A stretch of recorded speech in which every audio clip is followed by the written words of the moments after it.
Shana Tova, everybody.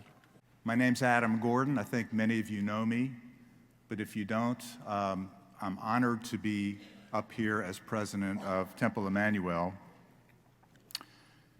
In our recent bulletin, Rabbi Wright wrote that the thing he loves most about the High Holy Days is their tangibility. That word, tangibility, struck a chord with me. When I hear the shofar, I feel its power, and it is tangible to me. It stirs and awakens me to the here and now and calls me to action. Serving as temple president is also very tangible. Again, that word resonated. I feel the weight of the responsibility to serve the congregation in the here and now. And I've got board meetings, budgets, renovation projects, security plans, grant deadlines, working with our incredible clergy and staff, calling, texting, and emailing congregants, collaborating with other Jewish institutions, and many other day-to-day tasks that are part of running a living and breathing synagogue. It is a true reality check and very tangible. So in keeping with this theme, as temple president, along with the board, we must also reflect, repent, ask for forgiveness, and set the course for a sweet future for this temple. Planning for the future is also very tangible. The decisions that the board makes today directly impact the future of our temple. And again, this is palpable and very tangible to me as president. So with that in mind, I wanted to share 8 tangible points with the congregation. Number one, unlike other synagogues in the South and around the country, our membership has remained somewhat constant at around 600 family units over the past 5 years.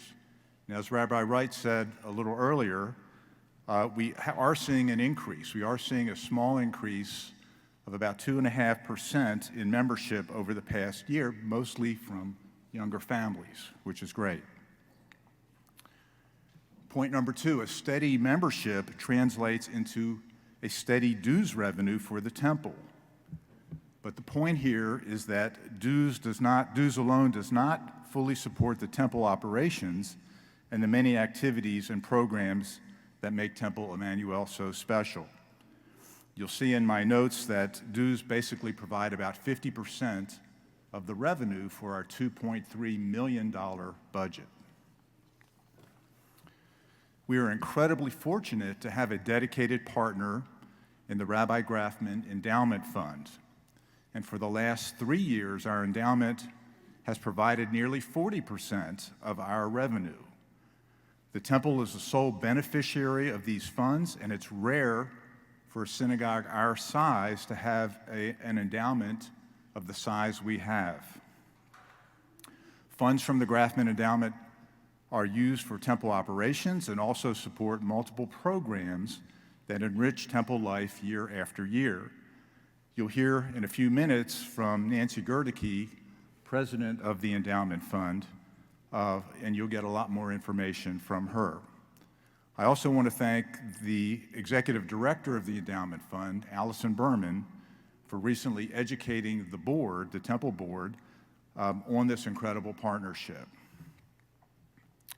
Point number four, our religious school is a joint effort between Temple Emanu-El and Temple Beth-El. Enrollment in grades K through 7 averages around 100 students per year.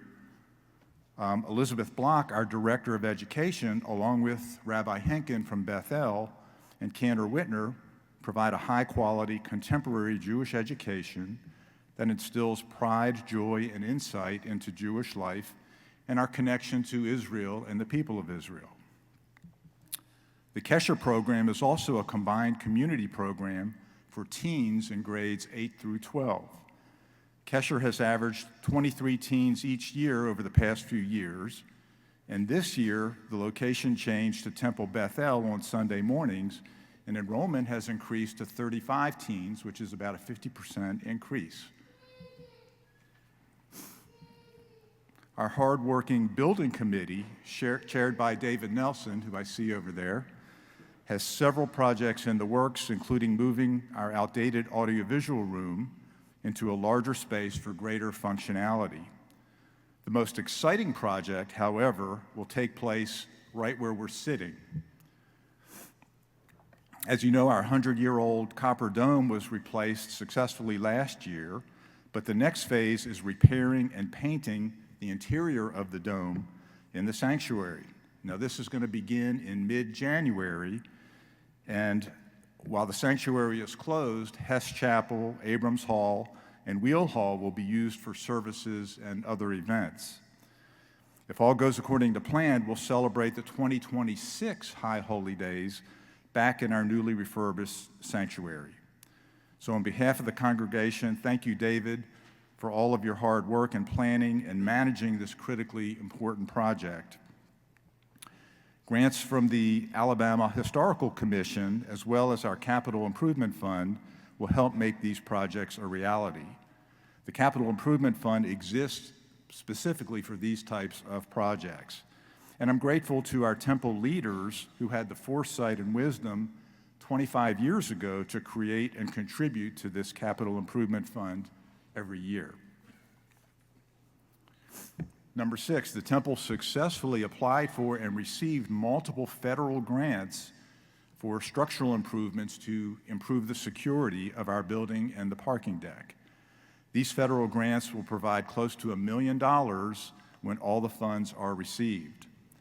This has been an ongoing project for the past 2 years, and we forecast continuing funding for the next year. Number 7, the Alabama Holocaust Education Center, as you know, is our tenant in this building. A recent change in the Alabama state law will soon make Holocaust education a mandatory part of the K-12 public school curriculum, so the center is preparing for a surge in visitors and services. We are having meetings with the center to improve communication and security in advance of the increased traffic to our building and the parking deck. So please visit this amazing resource with your children or grandchildren if you get the chance. And number 8, our revised temple bylaws should be completed within the next few months. The bylaws are an important document since it is the legal document that describes the purpose, organization, and governance of the temple. A small committee led by Fran Gottscho has been working for nearly a year making revisions required by a new Alabama law for all nonprofit organizations, including religious organizations. This has been a time-consuming, highly technical, and complicated process since many of the provisions in this new law required review and interpretation by outside legal consultants. We plan to share the revised bylaws with the congregation and hold town hall sessions to answer questions before a special congregational vote for approval is held. Finally, I want to thank our dedicated clergy and temple staff for the amazing job they do keeping the temple running effectively and efficiently. Our staff does everything from managing the budget, working with our volunteers and committees, answering the phones and emails, making special events and programs possible, and keeping the temple safe and clean. I don't have time to thank everyone by name, but hope to do so in an upcoming temple bulletin. So please thank our staff whenever you see them or speak to them. Thank you for indulging me over the past 10 minutes or so. I hope this information awakens and stirs you, like the sound of the shofar, to tangibly commit or recommit to participate, engage, and volunteer at your temple. So I echo Rabbi Wright's sermon to really become engaged or re-engaged in temple life. L'Shana Tova, and best wishes for a sweet and healthy new year from Becky and from me. Thank you very much.